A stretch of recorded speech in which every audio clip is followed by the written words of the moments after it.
Hello friends, मेरा नाम है अनिल और आप सभी का मैं स्वागत करता हूं आपके अपने YouTube channel UP Bihar exam crack पर। क्या है टॉपिक आज का? सिंचाई एवं बहुउद्देशीय नदी घाटी परियोजना और पर्यटन। ये दो टॉपिक आज की क्लास में हम कवर करेंगे, ठीक है।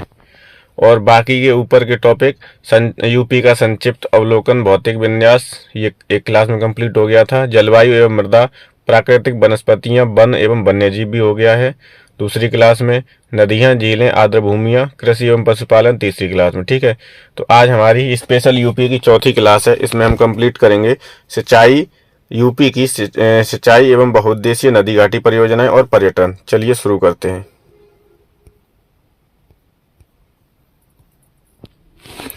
तो टॉपिक है हमारा सिंचाई एवं बहुउद्देशीय नदी घाटी परियोजनाएं, ठीक है। पहला प्रश्न है, निम्नलिखित में से कौन सा एक बांध उत्तर प्रदेश में नहीं है? तो अहरौरा, अडवा, बघेलखंड या बदुआ। तो बदुआ जो बांध है वो यूपी में नहीं है, तो क्या हो जाएगा इसका? पहले का डी हो जाएगा। क्या हो जाएगा? पहले का डी हो जाएगा, ठीक है।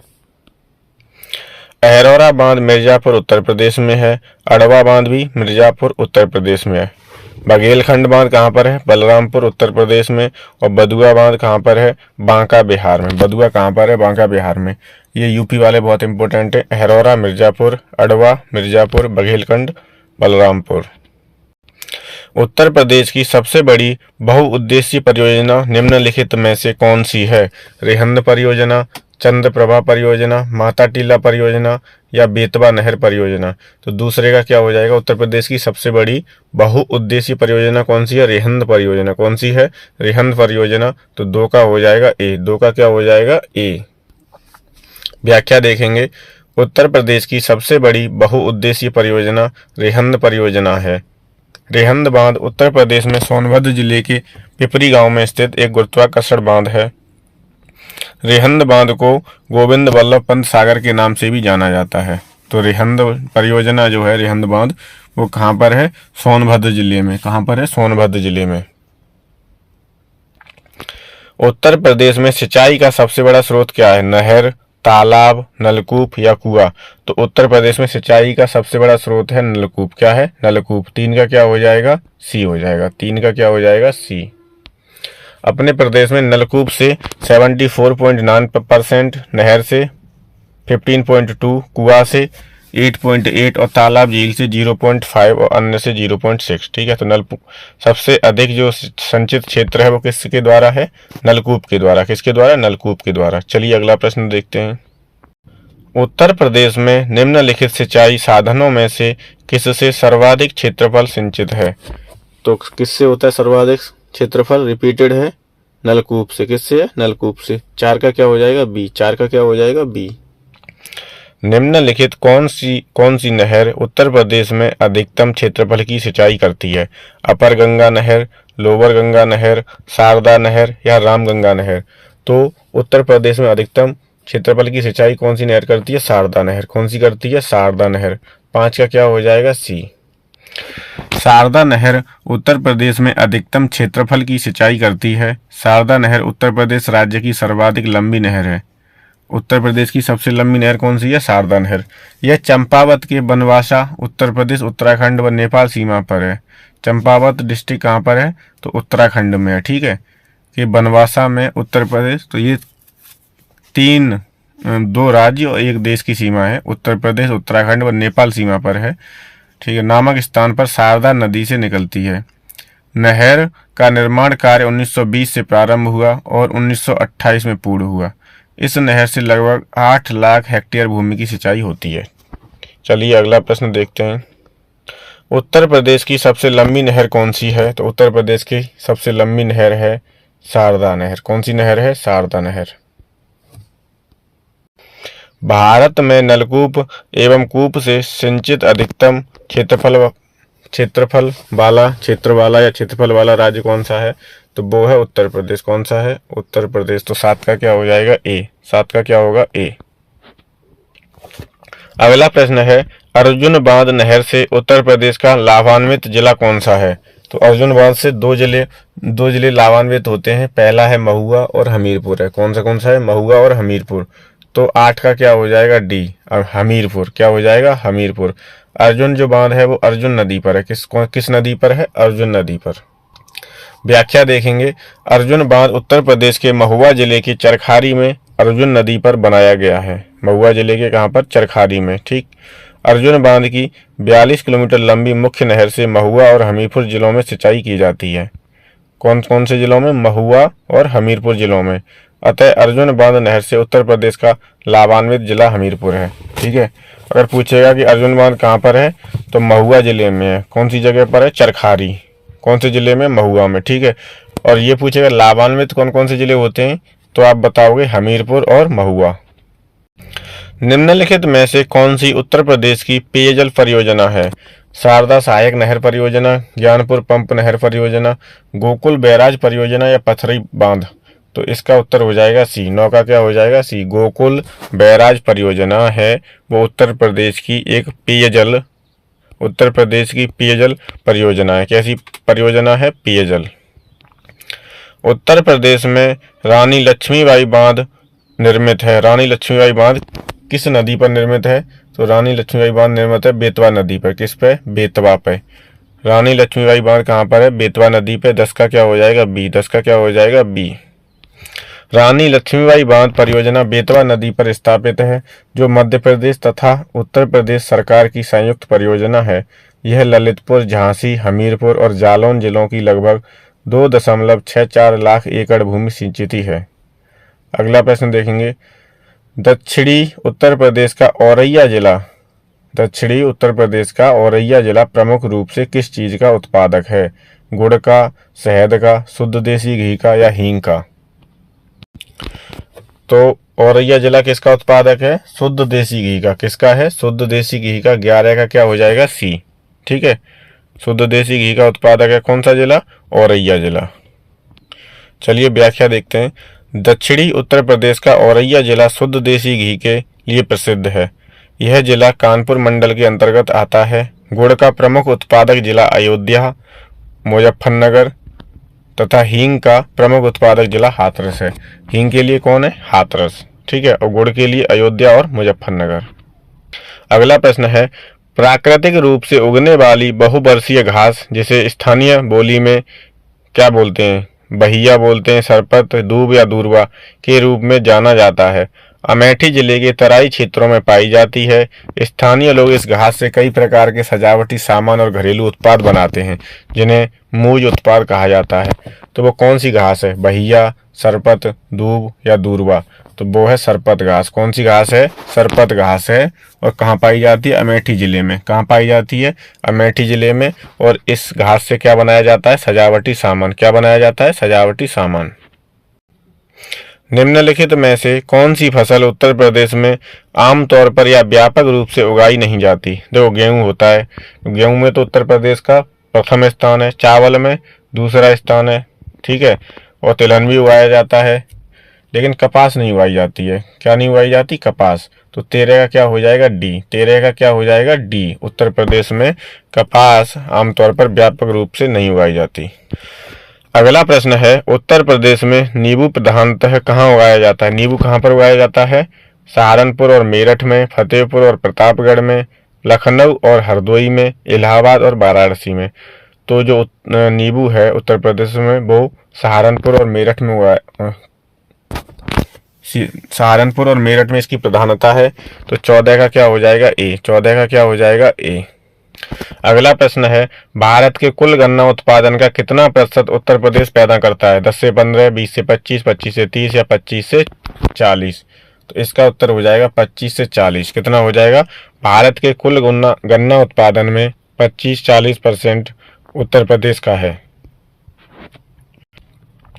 गन्ना उत्पादन में प्रमुख राज्य उत्तर प्रदेश जिसका कितना भाग है 41.28%। ठीक है।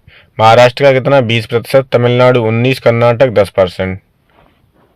तो भारत का कुल गन्ना उत्पादन में उत्तर प्रदेश का कितना स्थान है। उत्तर प्रदेश का है भाग 41%। कितना 41। भारत में आमों का सबसे बड़ा उत्पादक राज्य कौन सा है। बिहार, गुजरात, महाराष्ट्र या उत्तर प्रदेश? तो आम के उत्पादन में भी उत्तर प्रदेश पहले स्थान पर है। कौन से स्थान पर है? पहले पर। 16 का हो जाएगा डी।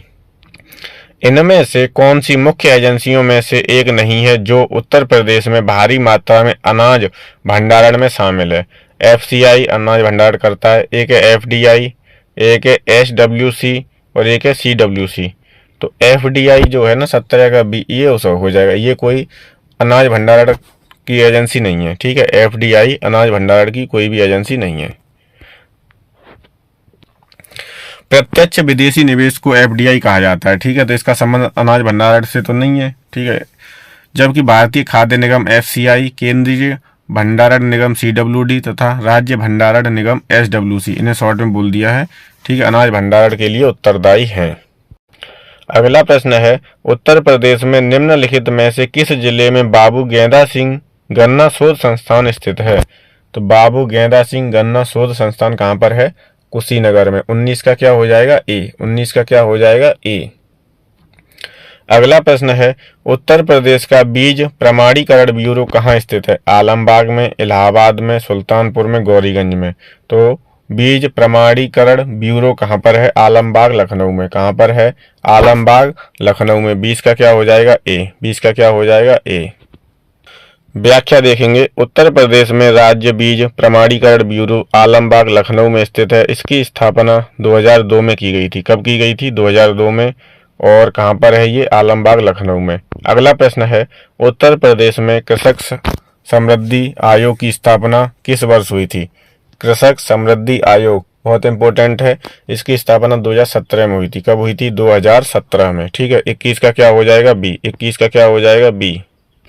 उत्तर प्रदेश का परीक्षा बांध किस नदी पर अवस्थित है? तो परीक्षा बांध किस पर है? बेतवा पर, केन पर, रिहंद पर, रोहिणी पर। परीक्षा बांध भी किस पर है? बेतवा नदी पर। और रानी लक्ष्मीबाई बांध भी किस पर है? बेतवा नदी पर, ठीक है। परीक्षा बांध याद रखोगे कौन सी नदी पर है? बेतवा पर। परीक्षा बांध उत्तर प्रदेश में झांसी जिले के परीक्षा नामक स्थान पर बेतवा नदी पर बनाया गया है। तो परीक्षा बांध कहाँ पर है? झांसी में है। और किस नदी पर बनाया गया है? बेतवा नदी पर। उत्तर प्रदेश में आलू निर्यात जोन कहाँ स्थित है? तो आलू निर्यात जोन आगरा में, प्रयागराज में, फतेहपुर में या कानपुर में? आलू निर्यात जोन है आगरा में। कहाँ पर है? आगरा में। तो 23 का क्या हो जाएगा? ए। 23 का क्या हो जाएगा? ए। उत्तर प्रदेश के तराई क्षेत्र में मुख्य रूप से उगाई जाने वाली सुगंधित चावल की किस्म का नाम बताइए। रोजमट्टा, सोना मसूरी, तृप्ति या काला नमक। तो काला नमक जो है इसका उत्तर हो जाएगा 24 का क्या उत्तर हो जाएगा? डी हो जाएगा। क्या हो जाएगा? डी। ये कैसी किस्म है? सुगंधित चावल की किस्म है। कैसी? सुगंधित, ठीक है।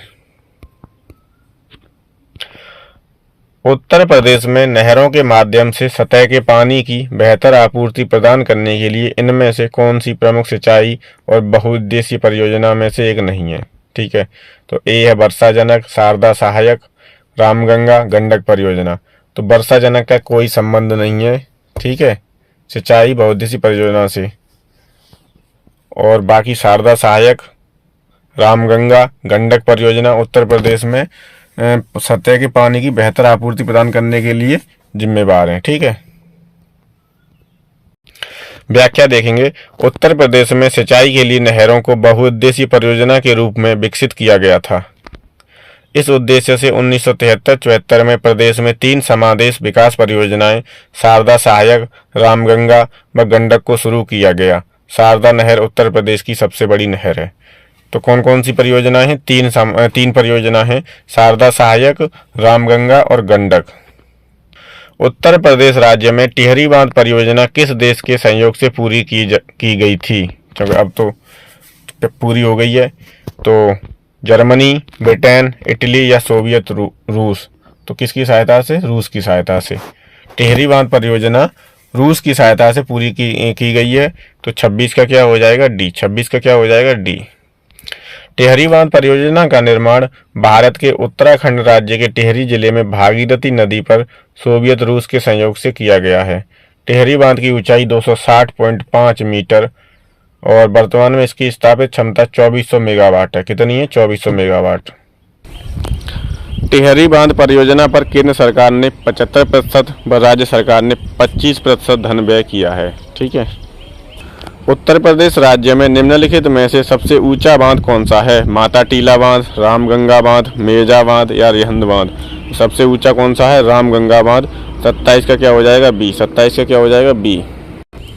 रामगंगा बांध का निर्माण 1978 में धामपुर बिजनौर के रामगंगा नदी पर किया गया था। कहाँ पर? बिजनौर में। रामगंगा बांध कहाँ पर है? बिजनौर में, जो 127.5 मीटर ऊंचा है। जबकि माता टीला बांध का निर्माण 1958 में बेतवा नदी पर ललितपुर में किया गया था। माता टीला बांध कहाँ पर है? ललितपुर में। इसकी ऊंचाई कितनी है? 45.72 मीटर। तथा रिहंद बांध सोनभद्र में रिहंद नदी पर स्थित है। इसकी ऊंचाई 91.46 मीटर है। मेजा बांध मिर्जापुर में बेलन नदी पर स्थित है। इसकी ऊंचाई 40 मीटर है। अगला प्रश्न है, उत्तर प्रदेश राज्य में परीक्षा बांध किस नदी पर बनाया गया है? तो उत्तर प्रदेश में परीक्षा बांध किस पर बना है? बेतवा नदी पर। किस पर बना है? बेतवा नदी पर। और परीक्षा बांध की अवस्थिति क्या है? तो झांसी। कहाँ पर है ये? झांसी में। ठीक है। तो ये हमारी बहुउद्देशीय सिंचाई परियोजनाएं थी। यहाँ से अब तक यूपी में इतने प्रश्न पूछे गए। ठीक, क्लास के साथ में पढ़ो और क्लास के साथ ही याद करो। ठीक है। ये सबसे ऊंचा जो बांध पूछा था उत्तर प्रदेश का, वो कौन सा है? रामगंगा बांध है। कौन सा बांध है? रामगंगा। और सबसे बड़ी नहर कौन सी है उत्तर प्रदेश की? तो शारदा नहर है। कौन सी नहर है? शारदा नहर। और सबसे अधिक सिंचित क्षेत्र किसके द्वारा होता है? तो शारदा नहर के द्वारा। ठीक है। तो ये टॉपिक यहीं पे समाप्त होता है। अगला टॉपिक देखते हैं, पर्यटन। कौन सा टॉपिक है? पर्यटन। पर्यटन से किस तरीके के प्रश्न पूछे जाते हैं। आज की क्लास का दूसरा टॉपिक है पर्यटन। तो पर्यटन विकास निगम, सबसे पहले प्रश्न बनता है, पर्यटन विकास निगम की स्थापना कब हुई थी? तो कब हुई थी? 1974 में। कब हुई थी? 1974 में। पर्यटन विकास निगम की स्थापना कब हुई थी? 1974 में। चलिए शुरू करते हैं। पहला प्रश्न है, आर्यभट्ट नक्षत्रशाला कहाँ पर स्थित है? गोरखपुर में, रामपुर में, लखनऊ में या गाजियाबाद में? तो आर्यभट्ट नक्षत्रशाला कहाँ पर है? रामपुर में। कहाँ पर है? रामपुर में। देखो, स्पेशल यूपी से प्रश्न बनते हैं और आप देख रहे हो कितने प्रश्न अभी तक परीक्षाओं में पूछे गए हैं। चाहे यूपी पीसीएस हो, चाहे आरओ हो, चाहे यूपी कांस्टेबल हो, चाहे जूनियर असिस्टेंट हो, या फिर यूपी SSSC में से आने वाली कोई भी परीक्षा हो, सब में स्पेशल यूपी से प्रश्न आते हैं। ठीक। तो आर्यभट्ट नक्षत्रशाला कहाँ पर स्थित है? रामपुर में। कहाँ पर है? रामपुर में। 5-6 नक्षत्रशाला हैं, वो याद रखनी है। ठीक है। 4-5 तो हैं ही। तो पहली नक्षत्रशाला है इंदिरा गांधी नक्षत्रशाला। इंदिरा गांधी नक्षत्रशाला कहाँ पर है? लखनऊ में। वीर बहादुर सिंह नक्षत्रशाला कहाँ पर है? गोरखपुर में। इंदिरा वाली कहाँ है? लखनऊ में। वीर बहादुर कहाँ पर है? गोरखपुर में। जवाहर नक्षत्रशाला कहाँ है? प्रयागराज में। जवाहर वाली कहाँ पर है? जवाहरलाल नेहरू की कहाँ पर है? प्रयागराज में। ठीक है। डॉक्टर भीमराव अंबेडकर, देखो पहले इसका नाम था आर्यभट्ट नक्षत्रशाला। क्या नाम था? आर्यभट्ट नक्षत्रशाला। कहाँ पर है? रामपुर में। बाद में मायावती जी ने इसका नाम बदल दिया और क्या कर दिया? डॉक्टर भीमराव अंबेडकर नक्षत्रशाला। तो आर्यभट्ट पूछ ले या भीमराव पूछ ले, दोनों का उत्तर क्या होगा? रामपुर होगा। क्या होगा? रामपुर। इंदिरा गांधी कहाँ पर है? लखनऊ में। और जवाहर नक्षत्रशाला कहाँ पर है? प्रयागराज में, इलाहाबाद में। ठीक। डॉक्टर भीमराव अंबेडकर नामक नक्षत्रशाला स्थित है। डॉक्टर भीमराव अंबेडकर पूछ ले या आर्यभट्ट पूछ ले, कहाँ पर हैं ये? रामपुर में। 2 का क्या हो जाएगा? ए। 2 का क्या हो जाएगा? ए। साथ के साथ याद करते चलो। ठीक है। डॉक्टर भीमराव अंबेडकर नक्षत्रशाला कहाँ पर है? रामपुर में। और आर्यभट्ट नक्षत्रशाला कहाँ पर है? रामपुर में। प्रयागराज स्थित अल्फ्रेड पार्क का पुनः नामकरण किया गया है। भगत सिंह के नाम पर, चंद्रशेखर आज़ाद के नाम पर, सुभाष चंद्र बोस के नाम पर या मोतीलाल नेहरू के नाम पर? तो अल्फ्रेड पार्क है, उसका नाम किसके नाम पर किया गया है? चंद्रशेखर आज़ाद के नाम पर। और 3 का उत्तर क्या हो जाएगा? बी। चंद्रशेखर आज़ाद के नाम पर अल्फ्रेड पार्क का पुनः नामकरण किया गया है। ठीक। तो पूछ सकता है कि चंद्रशेखर आज़ाद पार्क या अल्फ्रेड पार्क कहाँ पर है? प्रयागराज में। कहाँ पर है? इलाहाबाद, प्रयागराज में। ब्रांड उत्तर प्रदेश सृजन के लिए उत्तर प्रदेश पर्यटन द्वारा किस उपागम को अपनाया गया था? ऊपर से नीचे की ओर उपागम, नीचे से ऊपर की ओर उपागम, सांस्कृतिक उपागम या समग्रता उपागम। तो इसका उत्तर हो जाएगा समग्रता उपागम। ब्रांड उत्तर प्रदेश के लिए किसे अपनाया गया था? किस उपागम को? समग्रता उपागम को। किसे? समग्रता उपागम को। 4 का क्या हो जाएगा? डी। 4 का क्या हो जाएगा? डी। उत्तर प्रदेश में पर्यटन विकास निगम की स्थापना हुई थी 1972 में, 1974 में, 1989 में, 2001 में। तो उत्तर प्रदेश में पर्यटन विकास निगम की स्थापना कब हुई थी? 1974 में, 1974 में। ठीक, इम्पोर्टेंट है ये 5वां प्रश्न, इम्पोर्टेंट है, इसे रट लो, याद कर लो साथ के साथ। उत्तर प्रदेश में पर्यटन विकास निगम की स्थापना कब हुई थी? 1974 में। कब हुई थी? 1974 में। व्याख्या देखेंगे। पर्यटन के विकास से संबंधित योजनाओं के निर्धारण के लिए वर्ष 1972 में उत्तर प्रदेश पर्यटन निदेशालय का गठन किया गया था तथा बाद में पर्यटन से संबंधित वाणिज्यिक गतिविधियों की देखभाल व क्रियान्वयन के लिए वर्ष 1974 में उत्तर प्रदेश राज्य पर्यटन विकास निगम की स्थापना की गई। उत्तर प्रदेश पर्यटन निदेशालय पूछेगा तो 1972। उत्तर प्रदेश पर्यटन निदेशालय की स्थापना कब हुई है? 1972 में। और उत्तर प्रदेश राज्य पर्यटन विकास निगम की स्थापना कब हुई है? 1974 में। दोनों याद रखोगे, ठीक है। निदेशालय पूछेगा तो 72 और पर्यटन विकास निगम पूछेगा तो 1974। निम्नलिखित में से कौन सा उत्तर प्रदेश में बौद्ध परिपथ का भाग नहीं है? कपिलवस्तु, कुशीनगर, संकीसा, श्रावस्ती। तो ये चारों ही बौद्ध परिपथ के भाग हैं और इसका विकल्प सही नहीं दिया है इसमें, तो ये एकदम गलत माना जाएगा प्रश्न ही। चलिए इसकी व्याख्या देखते हैं। प्रश्न में दिए गए उपर्युक्त सभी विकल्प बौद्ध परिपथ का भाग हैं। बौद्ध परिपथ के अंतर्गत कपिलवस्तु, कुशीनगर, कौशाम्बी, श्रावस्ती, सारनाथ तथा संकीसा को शामिल किया गया है। जो स्थल बुद्ध जी से संबंधित थे वो सब किस में आते हैं? बौद्ध परिपथ में आते हैं, ठीक है। कपिलवस्तु, कुशीनगर, कौशाम्बी, के तीनों याद कर लो शॉर्ट से, ठीक है।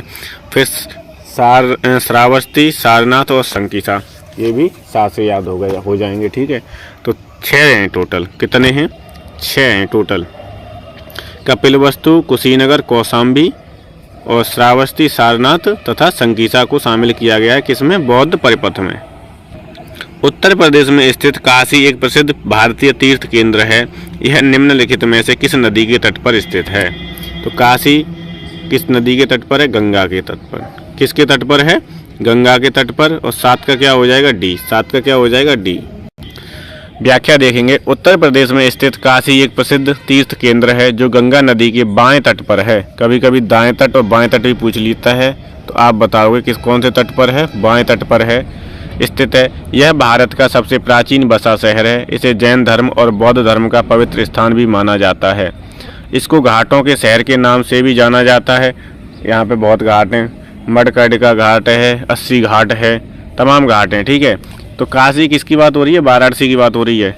शिक्षा के क्षेत्र में बनारस हिंदू विश्वविद्यालय, संपूर्णानंद संस्कृत विश्वविद्यालय महत्वपूर्ण स्थान है। BHU कहाँ पर है? बनारस में है। कहाँ पर है? बनारस में। कब इसकी स्थापना हुई थी? तो 1916 में। कब हुई थी BHU की स्थापना? 1916 में।